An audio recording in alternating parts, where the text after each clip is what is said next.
Good morning, students. This is Narendra Jain, Director, Manthan Career Institute, and Director, Parshv International Senior Secondary School. Students, we are going to discuss some basic concepts of the chemistry for the 11th class. You all know that chemistry is a subject which is actually a practical subject, as well as it's a very conceptual subject. In order to understand the chemistry, it's very important to understand its basic concepts. Okay, so when our foundation is strong, then we can plan a strong building over it. So we will start some basic concepts of the chemistry. 11th syllabus, it's chapter number 1.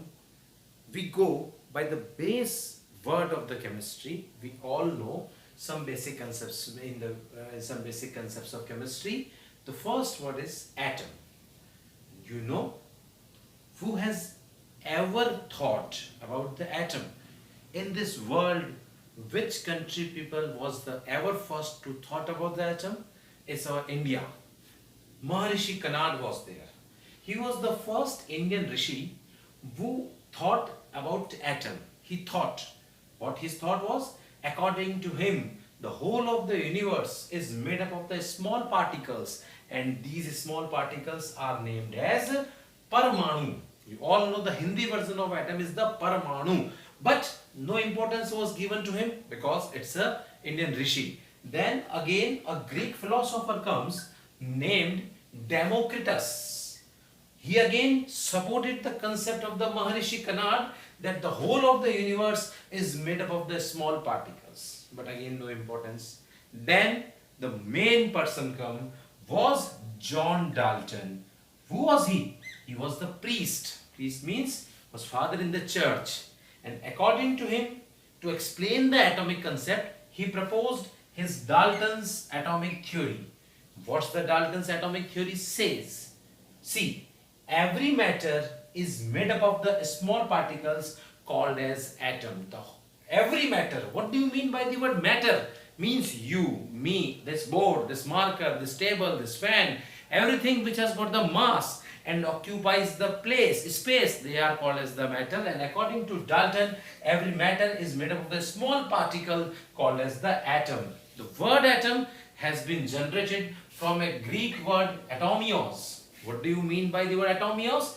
Indivisible. That is, in the Greek word, atomios means indivisible. That is, according to Dalton's theory, first point, atom is indivisible. That is, atom cannot be divided. First point. Second, atom does not have independent existence. Atom does not have independent existence means what? Atom akela nahi reh sakta. The third thing is that atom takes part in the chemical reaction. Atom takes part in the chemical reaction. Now, what according to Dalton? Group of two or more than two atom is called as compound atom, which is now actually called as the molecule. So what is the molecule? Molecule is nothing. Definition is there.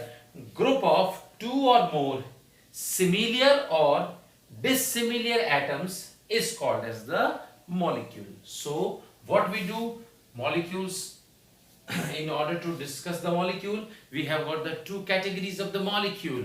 First is homoatomic molecule and the second is heteroatomic molecule. Okay, what do you mean by the word homoatomic molecules? Molecules having same atoms, those which have got the same atom. For example, H2, Cl2, Br2, I2, O2, O3, P4, S8. All of them has got the same atoms. That's why they are called as the homoatomic molecules. And if different atoms are there, you all know water, ammonia, H2SO4, HCl, KMNO4, potassium dichromate, etc. They have got the different atom. That's why they are called as the heteroatomic molecules. Okay. Now, we will start the fundamental particles of the atom. Question arises, sir, what do you mean by the word fundamental particles? Fundamental particles means those particles without which atom cannot be constituted. That is, which are essential to make the atom And these are the three fundamental particles: electron, proton and neutron. Okay, you have all have heard these words in your lower classes. What's the location, what's the position of these particles in an atom? Sir, if we consider this is an atom, this is a nucleus, so in the center of the atom nucleus is present, and nucleus composed of protons and neutrons, and electrons are present outside the nucleus, revolving around the nucleus in the orbit. Okay, now we are going to calculate the some important things. That is, first is number of electrons, protons and the neutron. We want to calculate number of electrons, number of protons and the number of the neutrons. In order to calculate these figures, we will discuss the two things. First is the atomic number, that is represented by Z, and second is the atomic mass number, which is represented by capital A. What is atomic number? Atomic number is the number of protons in any atom. Remember this point, atomic number is not equal to number of electrons. No, it's the number of protons in any atom. And we all know atom is neutral in the nature. Neutral means what? Total positive charge will be equal to total negative charge.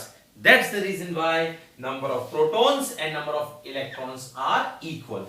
That is, in any atom, number of proton is equals to Z, and number of protons are equal to number of electrons. I am not saying number of electron equal to Z. No, Z is always equals to number of protons. Now, what is atomic mass number?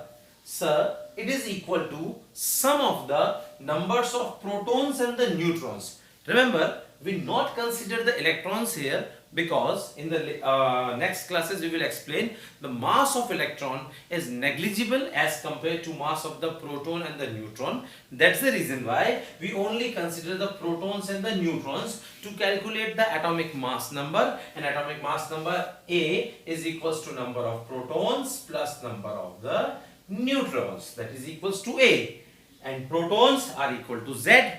We have discussed there. So A is equals to Z plus neutron. So therefore, the formula of the number of neutron is A minus Z. See, Z is equals to number of protons. A is equals to number of proton plus number of neutrons. It means what? It means A is always a bigger figure as compared to Z. Why? Because A is number of protons and the number of neutrons, and Z is only number of the protons. So always A is more than Z. But remember this point, except hydrogen. What? In the case of hydrogen, A is equals to Z. Why? Because hydrogen does not contain any neutron. Why hydrogen don't have got any neutron? In the earlier classes, I will explain the reason why hydrogen don't have got any neutrons. Now, for example, I have written here 20 calcium 40. So, it's very clear picture. A is always a bigger figure as compared to Z. Atomic mass number is always bigger as compared to atomic number. So, the smaller figure is Z and the bigger figure is A. And here what we have discussed, Z is equals to number of protons. This is clear. Z equal to number of proton. So therefore, if Z is 20, it means protons are 20. So number of protons are 20. Okay. And what I have written here, number of protons are equals to number of electrons. Therefore, electrons are equal to 20. Okay. And how can we calculate the neutron? I have got the formula A minus Z. Therefore, 40 is the A minus Z, 20. Answer is the 20. So in the calcium, we have got proton 20. We have got electron 20. We have got neutrons 20. Now see, what about uranium 235? 92. Z is 92 and A is 235. Then protons are 92, electrons are 92 and neutrons are 235 minus 92, that is 143. Okay. Now see, here I have written some important elements which are frequently to be used by you. Example, hydrogen, carbon, nitrogen, oxygen, sulfur, phosphorus, fluorine, chlorine, bromine, iodine, iron, copper, zinc. If I add certain element like sodium is there, potassium is there. So what is this? This is the atomic number. This is the atomic mass number. In the case of hydrogen, 1,1. In the case of carbon, it's 612. Nitrogen, 714. Oxygen, 816. Sulfur, 1632. phosphorus 1531, fluorine 918, chlorine 1735.5. I have put a star here because next we will discuss why it comes in the fraction. Now bromine 3588, iodine 67127, iron 2656, copper is 2963.5, again star is there. Zinc I have got 3065. If I go for the sodium it's 1123. If I go for potassium it's 1939. Okay, so these are the certain elements whose atomic number as well as the atomic mass number has been written. So what is this? This is the beginning. What I have explained to you, how to calculate number of electrons, protons and neutrons in any atom. We have got two more species. One is the molecule and second is the ions. And in ions we have got the two types, cations and the anions. Okay, so next topic is we will calculate number of electron, protons and neutrons in molecules, in cations and in anions. Okay.